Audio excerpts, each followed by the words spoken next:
Hello dear students, कैसे हैं आप सभी। आई होप बहुत अच्छे होंगे। चलिए 9.1 से क्वेश्चन नंबर 16 को सॉल्व करते हैं। तो देखिए क्वेश्चन नंबर 16 में हमसे क्या कहा गया है, मीनार के आधार से और एक सरल रेखा में 4 मीटर और 9 मीटर की दूरी पर स्थित दो बिंदुओं से मीनार के शिखर के उन्नयन कोण पूरक कोण है। सिद्ध कीजिए कि मीनार की ऊंचाई 6 मीटर है। तो चलिए इसका सॉल्यूशन करते हैं। तो देखिए सबसे पहले हम इस क्वेश्चन के लिए एक आकृति बना लेते हैं। हमसे कहा गया है कि एक मीनार है जिसके आधार से एक सरल रेखा में 4 मीटर और 9 मीटर की दूरी पर स्थित दो बिंदु हैं। तो मान लेते हैं हम कि ये हमारा मीनार है, ठीक है।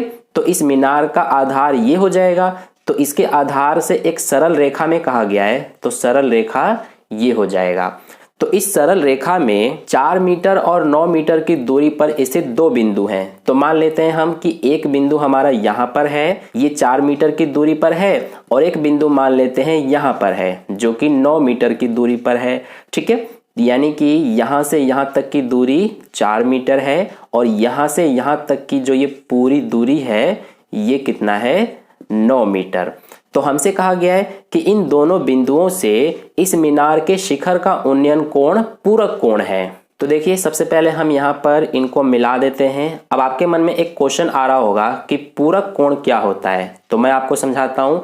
पूरक कोण हमारा क्या होता है कि किन्हीं भी दो कोणों का योग अगर 90 डिग्री हो तो वो हमारे पूरक कोण कहलाते हैं, ठीक है। जैसे कि 30 डिग्री और 60 डिग्री दोनों को जोड़ेंगे तो 90 डिग्री आ जाएगा, यानी कि ये दोनों क्या हैं, पूरक कोण है, ठीक है। तो आई होप आपको पूरक कोण समझ में आ गया। लेकिन ध्यान देना, हमें इसमें पूरक कोण दिया नहीं गया है, सिर्फ हमें ये कहा गया है कि दोनों बिंदुओं से इस मीनार के शिखर का उन्नयन कोण जो है वो पूरक कोण है।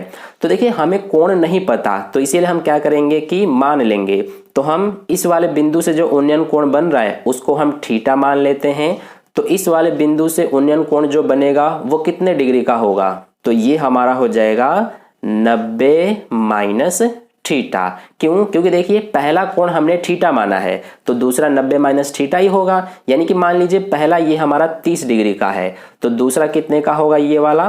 तो इसके लिए क्या करेंगे हम कि 90 में से इस 30 को घटा देंगे तो 60 आ जाएगा, ठीक है। इसी तरह से हमारा ये भी है, अगर ये वाला कोण थीटा है तो दूसरा वाला 90 माइनस थीटा होगा, क्योंकि दोनों पूरक कोण है, ठीक है।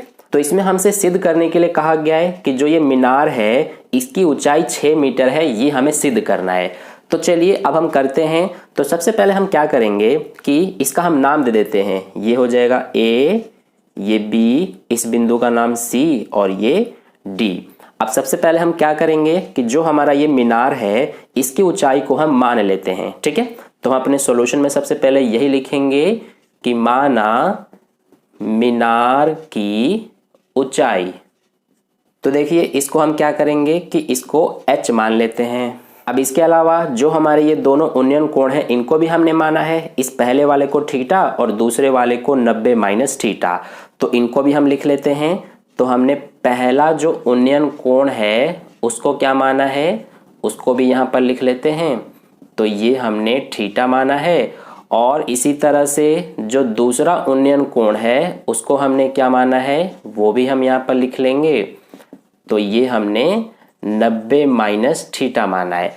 अब ध्यान दीजिए, सबसे पहले हम क्या करेंगे कि हम ये छोटा वाला जो त्रिभुज है, त्रिभुज ABC, इसको लेंगे। तो यहाँ पर लिखेंगे त्रिभुज ABC में। तो इस त्रिभुज में क्या होगा हमारा कि ये जो AB है ये लंब हो जाएगा और जो ये BC है ये आधार हो जाएगा। तो इन्हीं दोनों को अनुपात में लेंगे हम, क्योंकि हमें इसमें ये लंब नहीं पता, आधार हमें पता है, तो इन्हीं दोनों को अनुपात में लेते हैं हम। तो यहाँ पर लिखेंगे कि लंब बटे आधार। अब लंब बटे आधार किसका अनुपात होता है, यानी इसके बराबर में क्या हो जाएगा, tan थीटा। अब देखिए लंब जो है, लंब हमने क्या माना है, इसको h मीटर माना है। यहाँ पर देखिए तो लंब की जगह पर h लिखेंगे बटे आधार हमारा कितना है, आधार ये BC जो है ये 4 मीटर है, तो इसकी जगह पे 4 बराबर tan थीटा, यानी कि tan तो एज इट इज आएगा।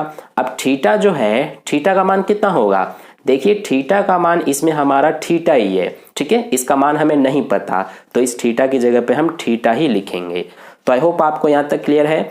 अब देखिए इसको हम आगे सॉल्व नहीं कर पाएंगे क्योंकि इसमें हमें इस थीटा का मान तो पता ही नहीं है, तो इसको हम क्या करेंगे कि इसको अभी ऐसे ही छोड़ देते हैं। अब हम जो हमारा दूसरा त्रिभुज है, ये पूरा बड़ा वाला त्रिभुज ABD, तो इसको लेंगे।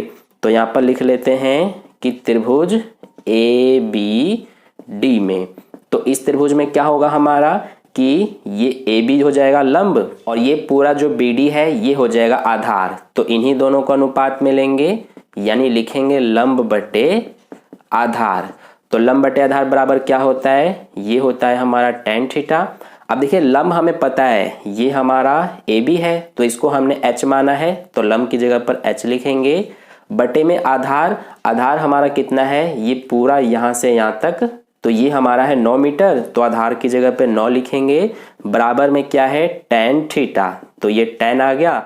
अब जो ये थीटा है इसका मान कितना होगा, देखिए इस वाले त्रिभुज में हमारा कोण ये है, यानी कि इसमें हमारा कोण हमने 90 माइनस थीटा माना है, तो यही हमारा थीटा का मान होगा। यानी इसकी जगह पे हम क्या लिखेंगे, 90 माइनस थीटा। ठीक है, क्योंकि हमारा थीटा का मान इसमें यही है 90 माइनस थीटा। अब इसको हम आगे करते हैं तो ये h बटे 9 हो जाएगा बराबर, ये जो tan 90 माइनस थीटा है ये आपने चैप्टर नंबर 8 में पढ़ा होगा, ट्रिग्नोमेट्री वाले चैप्टर में, कि ये हमारा एक फॉर्मूला होता है। तो इसके बराबर क्या होता है हमारा कोट थीटा, यानी कि tan 90 माइनस थीटा जो है ये किस में चेंज हो जाता है, कोट थीटा में। ठीक है, तो ये हो जाएगा कोट और यहाँ थीटा। अब यहाँ पर ध्यान दीजिए, इसको भी हम आगे अब सॉल्व नहीं कर पाएंगे क्योंकि इसमें हमारा कोट थीटा है बराबर में, तो ये थीटा का मान हमें नहीं पता।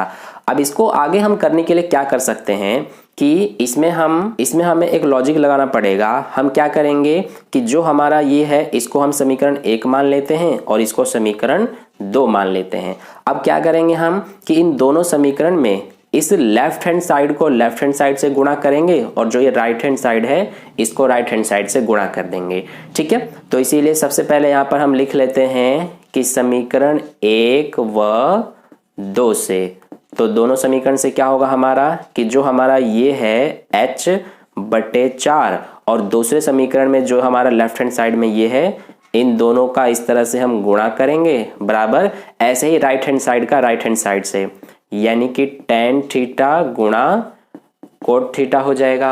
अब देखिए h गुणा h, तो ये हो गया h स्क्वायर बटे 4 गुणा 9, तो ये हो जाएगा 36 बराबर tan थीटा गुणा कोट थीटा, तो ये हमारा कितना हो जाएगा, tan थीटा गुणा कोट थीटा ये होता है 1, क्योंकि tan थीटा और कोट थीटा ये दोनों क्या है, अपोजिट है एक दूसरे के, तो इसीलिए दोनों का गुणा करेंगे तो 1 आ जाएगा। या फिर आप इस तरह से भी समझ सकते हैं कि tan थीटा का उल्टा क्या होता है, ये होता है हमारा 1 बटे कोट थीटा, और इसको एज इट इज लिख देंगे तो हमारा यहाँ पर क्या होगा कि कोट थीटा से कोट थीटा कट जाएगा तो 1 बचेगा, तो यहाँ पर हमारा 1 आ गया।